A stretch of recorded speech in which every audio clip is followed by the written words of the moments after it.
My name's Trey. I'm from South Carolina, and like Shannon, I'm part of the Animal Activism Mentorship Group, and we really just focus on getting vegans active because that's such an important thing to that needs to happen. If every vegan were active in some kind of way, whether it be vigils or disruptions or outreach events or leafleting or using your special skills for the animals somehow, whether it be video or graphic design or photography, the world would just be such a different place.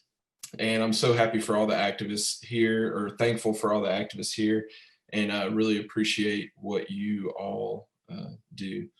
I'm gonna share my screen and just talk a little bit about some pigs I've met. Can everybody see my screen? Okay. Yep. Thank you. So my first vigil was less than 2 years ago. It was at Smithfield in Tar Heel, North Carolina, the largest slaughterhouse in the world. And, there's something about Tar Heel, for those of you that have been, there's just something about that whole entire area it's like a dark cloud. It's just a terrible, terrible place. And I was very intimidated to go. I had been wanting to bear witness before this time, but I just didn't think I could do it. I was scared. I was intimidated. And even when I got there, I didn't really connect with any activists. I was just looking through some of these photos from that vigil, and I actually see so many activists that I know now that I didn't even talk to at this vigil because I was just so in my zone and didn't really want to talk to anybody. I kept my distance from the trucks. I didn't really want to go right up to the trucks. And I didn't really meet any pigs. I saw some that went by, but I didn't really meet any. I didn't really go up close until the 5-day save, which is an event that happened in North Carolina. I met this pig. This is the first pig, the first animal that I ever went up to and connected with and touched. And I just wrote this little thing when I posted a picture of her for the first time. It says, "I saw you, I touched your nose, I connected with you, I showed you love, and you showed me forgiveness." The reason for that last line is because she just came right up to me and, stuck her nose out of that little slot in the truck. And she trusted me. I mean, why would she, after all she's been through with humans? It's not really something that I can understand, but I think her story has impacted some people, and I think that just goes to show the importance of bearing witness. And of course you're directly trying to comfort these animals that are on the trucks, but when you document, their story goes so much further. So this is actually the same exact place that Maria was talking about earlier in Eastern North Carolina. This was during the 5-day save as well. And we went to these pens, and there was a group of us, and it was kind of my job to film. A couple of other people did too, but we were just all doing some different things, and it was kind of my job to film. So that's what I did. And almost every pig inside of there just looked like they were out of their minds. They looked very just distressed, and like they didn't even know what was going on because the mental trauma that I'm sure that they endured. And it was just a rough time seeing them. But there was this one pig that I saw out of everybody there that looked like she was sane and looked like she knew what was going on. And it's the pig in this photo. And I was just filming, and she just looked right at me through the fence there. And it's a haunting look. It's something that I think about often. And it was, it was rough, but and I couldn't save her. I couldn't save anybody there. But uh, there was a small silver lining, and that is that someone I was Facebook friends with. To be honest, I don't even know how we were Facebook friends. I didn't even really know this person. I know him now, but uh, I posted this as a video, and he took a screenshot of this moment and posted it in the comments. And he said, I'm taking a screenshot of this moment because it's the moment that I decided to make a change. It's the moment that I decided to go vegan. And he is a chef or a cook at a restaurant in Tennessee.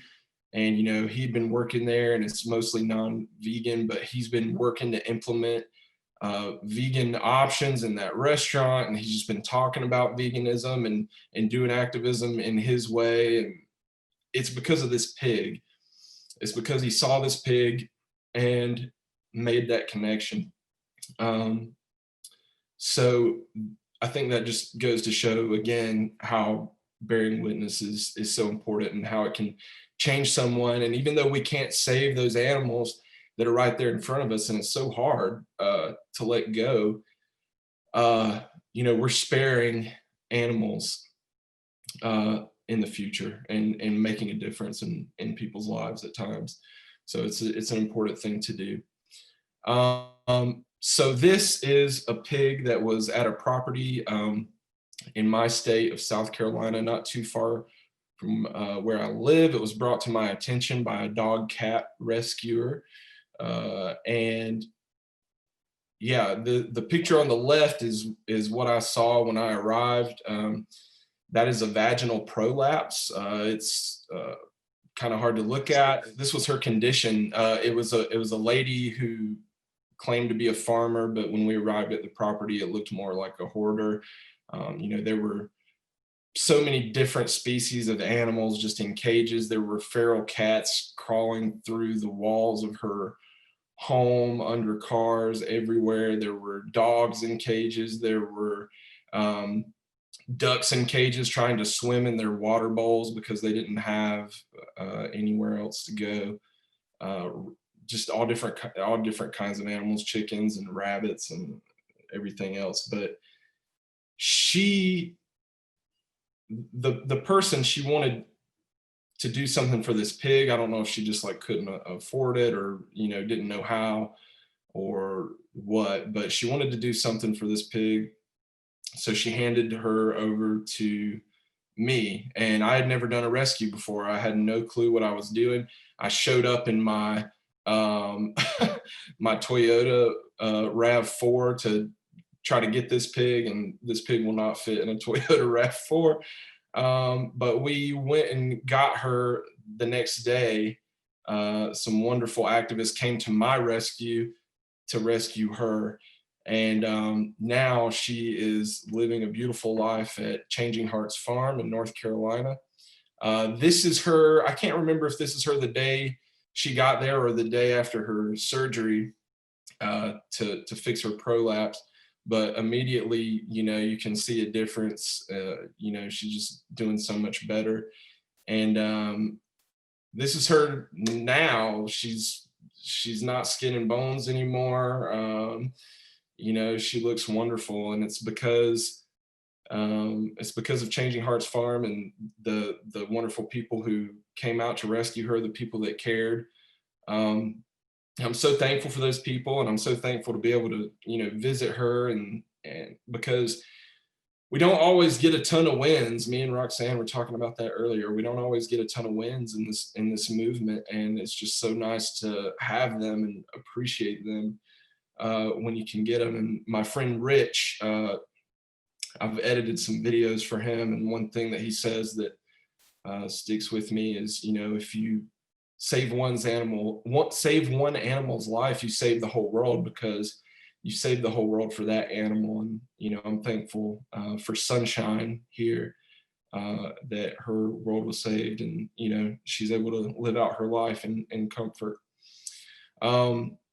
So in conclusion, the power of being out there. So that's something that a friend and mentor of mine, Tony Hop, always says to me, and I always keep it in mind because sometimes it can be intimidating to do activism, whether it's bearing witness or whatever form of activism that it is.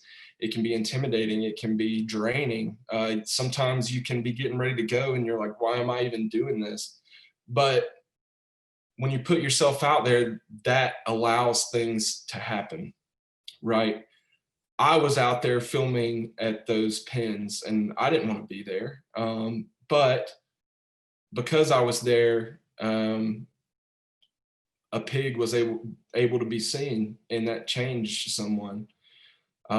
Be a voice for animals, amplify their voices too. So it's okay to speak for animals. It's okay to, talk to people about animals and do them as much justice as you can.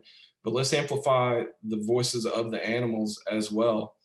In this case, I amplified the voice of the pig that was in this pen, and it changed someone.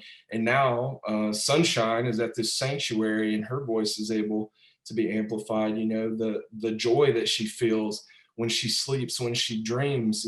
People see these things, and Sunshine's just a special pig in general. So many are impacted when they meet her, and it's because Changing Hearts Farm has given her a platform to be able to live out her life and show people who she is.